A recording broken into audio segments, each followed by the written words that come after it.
હાલો મિત્રો, આ જે વિડીયો મૂકવામાં આવે છે તે આપણા ખેડૂત ભાઈઓને જાણ કરવા માટે, જાણવા માટે અને અનુભવ આવા થઈ ગયેલ છે. તો તમે કિસાન ભાઈઓ આજથી સુધી આપણા બે ત્રણ એવા વિડીયા મેકલ છે. માંડવીની ઓનલાઈનના મૂકેલ છે, ચણાની ઓનલાઈનના મૂકેલ છે. તો જે પ્રમાણે આપણે કીધેલ છે એ પ્રમાણે જ આવીને ઊભું થઈ રહેલ છે. આપણી સામે નજર સામે એ પરિણામ આવ્યું છે કે માંડવીની ઓનલાઈન નહોતી કરી એટલે એ ખેડૂને ભાવ ઓછો મળ્યો છે અને 1000 રૂપિયા જ આજ 800-900 રૂપિયામાં માંડવીમાં ખેડૂને કાપે છે અને કપાવાના છે. પછી જે દી ચણા વવાતા હતા કે તે દી કીધું હતું કે ભાઈ ધાણા વાવો, તમે ધાણા વાવો. ધાણાનું વાવેતર છે જ નહીં, બિલકુલ નથી. અને હાવ ઓછામાં ઓછા ધાણાનું વાવેતર છે અને ધાણાની બજાર ક્યાં જાય એનું કંઈ નક્કી નહીં ભાઈ. ધાણા તમે ધોળીને વેચી આવતા નહીં ખેડૂત મિત્રો. આ બીજી ફેરે તમને જાણ કરવા ખાતર કહું છું કે ધાણા ધોળીને વેચી આવતા નહીં. ધાણા હારા અને લીલવણી ધાણા કરિયાણાનો માલ હોય તો તમે ધોળીને વેચી આવતા નહીં. અવાર પૈસા ભાવ ઘટીએ જ નહીં ધાણાનો. કારણ કે ધાણા છે જ નહીં, ખેડૂતનું વાવેતર જ નથી, 10%માં નથી. એક મુઠ્ઠી ભાગમાં ના આવે ધાણા. આથણા માટે ઘટે, આથણા બનાવવા માટે હિન્દુસ્તાની પ્રજાને ધાણા ઘટે ભાઈ. તો ધોળીને ધાણા ના વેચી આવજો. અને ધોળીને તમારે જો વેચવું હોય તો અટાણે સૈણા દઈને નીકળી ગયા હોય એ તમે ધોળીને વેચી આવો. અટાણે ભાવ છે બજારમાં 1000-1100 રૂપિયા. તો એ ચણા ધોળીને તમે વેચી આવજો, એની ના નહીં. નકર તમને 700 રૂપિયા જ આવીએ ભાઈ. કારણ કે સરકાર અટાણે ઓનલાઈન કરવામાં ઠાગાઠૈયા કરી જ રહી છે. જેમ મોડી બને એમ ઓનલાઈન કરવી અને ઓનલાઈન મોડી જ થાય. 20 તારીખે કર્યું, 8 તારીખે કર્યું, એમને તારીખો ટપાવતી જાય અને આપણે ઓનલાઈન કરવામાં 20 દી તો નીકળી જાય ભાઈ.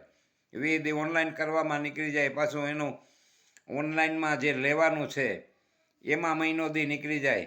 તો આપણે જેઠ મહિનો ભૂટકી રહીએ ભાઈ. સૈણા તમારે વેચવા કંઈ સરકારને ખબર જ છે કે લાખો ટન સૈણા થવાના છે. એટલે એ ઠાગાઠૈયા કરવાના જ છે. અને તમે ધોળીને સૈણા અટાણે જેને આગતરા નીકળી ગયા એ ધોળીને વેચી આવજો ભાઈ. એટલે તમને 5 પૈસા વધારે આવીએ. બાકી નકર ચણા છે ને તમને 100-700 રૂપિયા ચણાના આવીએ. આ તમે નોટ કરી લીજો ભાઈ. આ નક્કી 101%, 100%. ધોળીને વેચી આવજો તમે ચણા. એટલે સરકારને એમાં ઠાગાઠૈયા કરવાના છે અને કરીએ. એ નહીં કરે ઓનલાઈન. હજી નથી થતી ભાઈ. ચણા નહીં કરવા માંડ્યા તો ઓનલાઈન નથી કરતા હજી. ચણા તો બજારમાં ખેડૂતને નહીં કરવા માંડ્યા પાકીને. અને ઓનલાઈન નથી કરતા. શું કામ નથી કરતા? એને ખબર છે કે લાખો ટન ચણાનું પાત્ર બજારમાં ખેડૂત વેચીને જવાના જ છે. ખેડૂત ઢાબરી નાખો, ઢાબરવાના જ છે ભાઈ. આપણે આ સરકાર ભાજપ સરકાર હોય તો એની હારે વિરોધ નથી, કોંગ્રેસ હોય તો એની હારે વિરોધ નથી, પણ ખેડૂતને બધા ઢાબરે છે. કોંગ્રેસ હોય તોય ઢાબરે, ને ભાજપ હોય તોય ઢાબરે, ને આમ આદમી હોય તોય ઢાબરે. બધા ઢાબરે જ છે ભાઈ. ખેડૂત માટે કોઈ આગળ આવીને નેતો એ કંઈ ઉભતો નથી કે ભાઈ ઓનલાઈન તાત્કાલિક થવી જોઈએ, ખેડૂતનો માલ તાત્કાલિક જોખવો જોઈએ, ખેડૂતને તાત્કાલિક પૈસા પડવા જોઈએ. આવો એકેય નેતા બજારમાં નથી ભાઈ. આવે ક્યાંય દેખો તમે, ક્યાંય નમરે. ખેડૂને જેટલા ઢાબરે અને એને બજારમાં સસ્તો માલ મળે એટલે અસોવાના. અને આ પબ્લિક મત દીએ. ખેડૂત 80% ખેડૂત છે. ખેડૂત તમે પાછા મળ્યો પાછા. જે આપણી માલનો ભાવ ના દે ને એને ટીલું ન કરાય. તમને એટલી તો ખબર પડે ને કે એને ટીલું ના કરાય. આપણો મામાનો ને મોહીનો ને કાકાનો ને કુટુંબનો ને બાપાનો ને નાતીલાનો ને ઊભી જાય એમણે આપણે ધોળીને વ્યા જઈ તો એ ના કરાય. તમારું જે કામ કરે એવા માણસને દિયો. અને નકર જો આપણું કયું ન કરે તો એને પાડી લ્યો.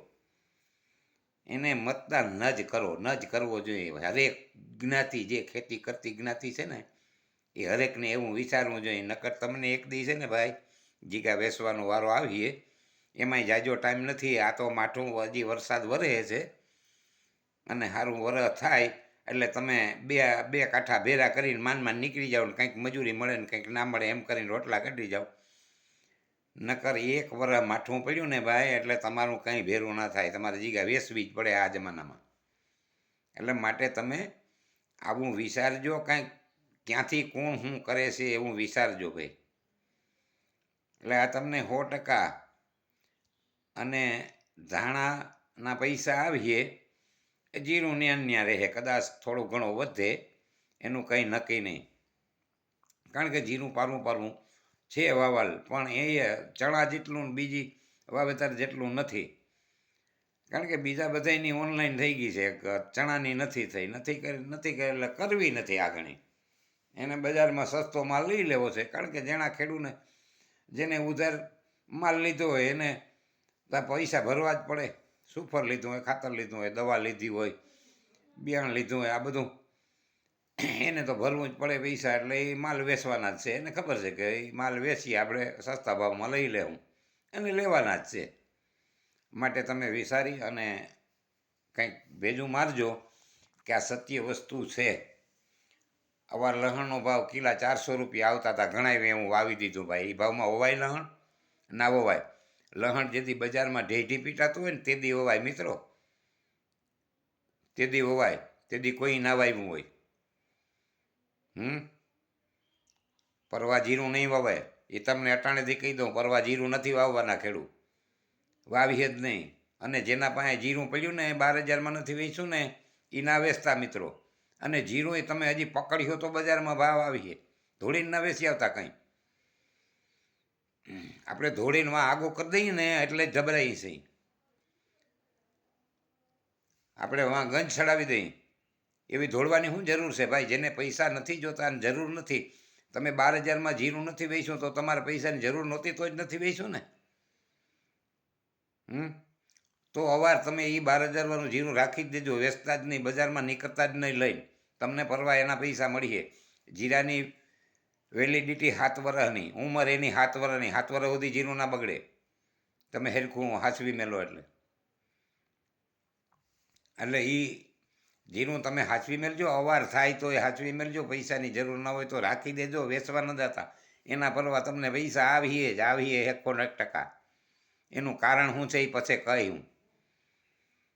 આ તમને શબ્દ યાદ રાખજો મિત્રો. અને આ વિડીયો જોજો, જરૂર જોજો, શેર કરજો, સબસ્ક્રાઈબ કરજો, લાઈક કરજો. જેટલો બને એટલો ખેડૂમાં લાઈક કરજો, એટલે જેથી કરીને જાણવા મળે ખેડૂને કે આ બાપો કહેતો તો એ સત્ય વાત આવીને ઊભી રહી ગઈ કે નહીં.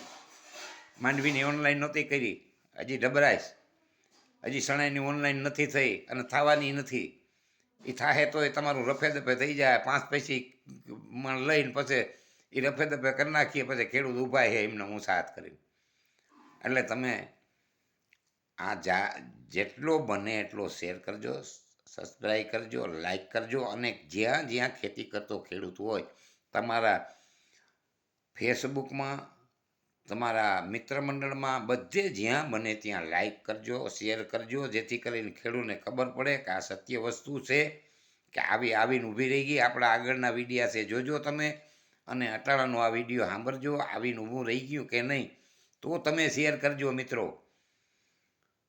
જય જવાન જય કિસાન.